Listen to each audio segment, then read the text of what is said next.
E aí, pessoal? Hoje a gente vai entrar de cabeça em uma análise visual super bacana e didática sobre a hidrografia do espaço brasileiro. A ideia dessa nossa aula é revelar algumas daquelas verdades que ficam meio escondidas sobre as nossas águas. Então, bora direto para o que interessa. Esse é o nosso roteirinho de hoje, bem rápido e focado. Vamos passar por 5 etapas. Primeiro, entender de fato o que é a água. Depois, dar uma olhada na nossa água doce global. Focar na hidrografia de superfície do Brasil. Explorar os gigantescos aquíferos subterrâneos e, para fechar, entender quais são as ameaças ambientais que rondam tudo isso. Tópico número 1. Afinal, o que é a água? Vamos dar uma olhada de perto nessa molécula que é basicamente o alicerce de toda a vida que a gente conhece. Para começar, pensa no seguinte: quando a gente pega um copo d'água na cozinha ou olha para um rio, bate aquela dúvida curiosa. Essa nossa famosa água doce, ela é 100% livre de sal? Acredite se quiser. Não! Isso quebra totalmente aquele nosso senso comum. Como o professor Glauco Machado, lá do canal Coluna de Fogo, costuma lembrar muito bem, a água doce tem sal sim. A gente só chama de doce porque a quantidade de sais é absurdamente menor se a gente comparar com a água do mar. Ou seja, é uma questão de proporção e não de ausência total, sacou? Parte 2: a nossa água doce global. Já que a gente entendeu esse detalhezinho do sal, vamos abrir um pouco a lente agora e olhar para o mundo inteiro. É aqui que a gente começa a ver que a abundância de água é, na verdade, uma grande ilusão.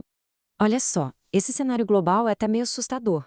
Segundo os autores Eustáquio de Sene e João Carlos Moreira no livro Geografia Geral e do Brasil, surreais 97,5% de toda a água do planeta é salgada.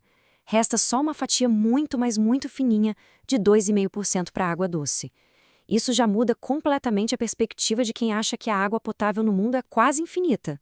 E a coisa aperta ainda mais. Como a gente divide esses mínimos 2,5% de água doce? Acredite, quase 70% de toda essa água do mundo está presa, totalmente congelada nas geleiras. Outros 30% estão escondidos bem fundo no subsolo. Então sobra só um risquinho microscópico de 0,4% para toda a água de superfície visível, tipo rios e lagos, e para a atmosfera. Aquela facilidade de só ir ali na pia e abrir a torneira mascara bastante o quanto a água é um recurso raro. Tópico 3. Hidrografia superficial brasileira. Agora que a gente já sacou o perrengue global, vamos puxar o zoom para o Brasil e ver o que acontece na superfície do nosso território. O nosso território guarda mais ou menos 12% de toda a água doce de superfície do planeta. Se a gente cruza isso com aquela escassez global que acabamos de ver no gráfico anterior, a conclusão é muito clara. O Brasil é uma verdadeira superpotência hídrica, muito cobiçada mundialmente. Mas calma lá. A gente precisa derrubar o mito de que essa fartura toda está espalhada de forma igual. Trazendo de novo os dados de Eustáquio de Sene e João Carlos Moreira em Geografia Geral e do Brasil, a gente vê que a desigualdade é brutal.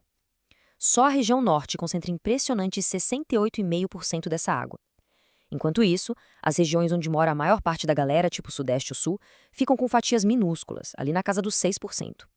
Resumindo a ópera, ter água sobrando no cenário nacional não quer dizer que ela está disponível ali onde a maioria das pessoas vivem. E essa água toda se move por meio das bacias hidrográficas. Basicamente, são áreas inteiras do relevo que funcionam como funis, captando água das chuvas e levando tudo para um rio principal e seus afluentes. E aqui no Brasil a gente tem gigantes. A Bacia Amazônica, por exemplo, tem uma captação fenomenal e responde sozinha por quase 20% de toda a água doce que chega aos oceanos do mundo. Mas a gente tem que lembrar também das outras bacias monumentais. A do Tocantins-Araguaia, que é a maior totalmente brasileira e super importante para gerar energia.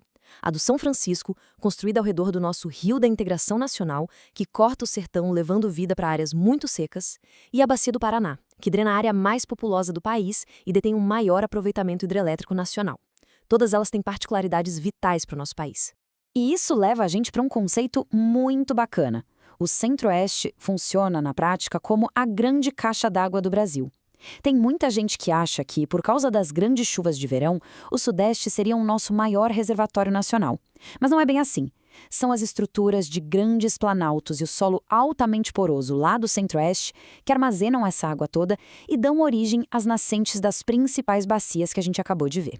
Tópico 4. Os aquíferos subterrâneos gigantes. Vamos tirar o olhar da superfície e descobrir aquelas massivas reservas que a gente não consegue ver a olho nu.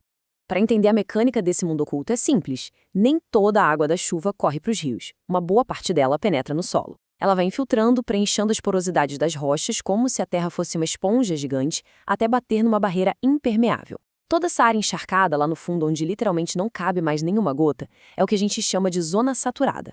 E é exatamente assim que nascem os aquíferos e o famoso lençol freático. E olha, o Brasil tem oceanos inteiros debaixo da terra. O professor Glauco Machado faz uma comparação muito reveladora aqui. A gente ouve falar bastante do aquífero Guarani, ali no Centro-Sul, que é gigante, claro, mas que a gente compartilha com a Argentina, Paraguai e Uruguai. Só que a nossa grande estrela mesmo é o aquífero Alter do Chão, ou Sistema Saga, lá no norte do país. Além de ser 100% nosso, o que deixa a proteção e a gestão muito mais fáceis, o volume de água que ele guarda é monstruoso, podendo ser até 4 vezes maior que o próprio Guarani. E notem esse comportamento super curioso que a geografia mostra pra gente. Nas regiões tropicais, de muita chuva, o solo fica tão saturado de água que essa umidade acaba transbordando, brotando e abastecendo o fluxo dos rios nas épocas de seca. Agora, nas zonas semidesérticas, a parada se inverte completamente. São os rios que vão perdendo água, escoando para o chão para tentar matar a sede dos aquíferos que estão extremamente secos embaixo da terra. Chegamos ao nosso quinto e último tópico, ameaças e impactos ambientais.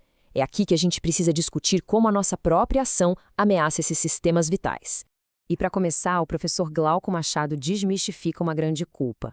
O grande desperdício de água no Brasil não vem daquele seu banho um pouquinho mais demorado na cidade, e também não é o maior vilão da indústria. O grande campeão do uso e do desperdício de água por aqui é o setor de agricultura e pecuária. Sabe aqueles modelos de irrigação que disparam jatos de água para o ar? Pois é, uma parte gigantesca daquilo evapora ou se perde antes mesmo de encostar na raiz da planta. Além de desperdiçar, a gente tem um outro problema gravíssimo chamado de superexplotação. Explicando de forma simples, é quando se abre poços e se tira volumes absurdos de água do subsolo num ritmo muito mais rápido do que a chuva consegue recarregar. E o resultado é bem trágico. As rochas lá embaixo perdem a sustentação natural que a água dava, e o solo das cidades pode, incrivelmente, começar a afundar e ceder. E nas cidades a situação é complicada porque o asfalto e o concreto agem como um verdadeiro escudo, né? Essa impermeabilização urbana não deixa a água da chuva infiltrar, o que cria enchentes enormes e deixa de recarregar os aquíferos. Para piorar, onde o saneamento é precário, o esgoto muitas vezes é jogado nas chamadas fossas negras. Como não tem nenhum tipo de isolamento nas paredes, essa sujeira toda infiltra para baixo e contamina esses aquíferos super valiosos, arruinando a nossa água potável. Então a gente fecha essa nossa análise com uma pergunta que fica martelando. O Brasil tem um tesouro hídrico espetacular. Seja correndo livre lá pela bacia amazônica na superfície, seja escondido no colosso subterrâneo do Alter do Chão. Mas a dúvida que fica é: a gente vai saber administrar e preservar essa vasta riqueza para gerações futuras? Ou vamos continuar poluindo e esgotando tudo por acreditar na ilusão de que a água potável nunca vai acabar? Fica essa reflexão para todo mundo. Valeu demais por acompanharem esta aula com a gente. Um abraço e até a próxima.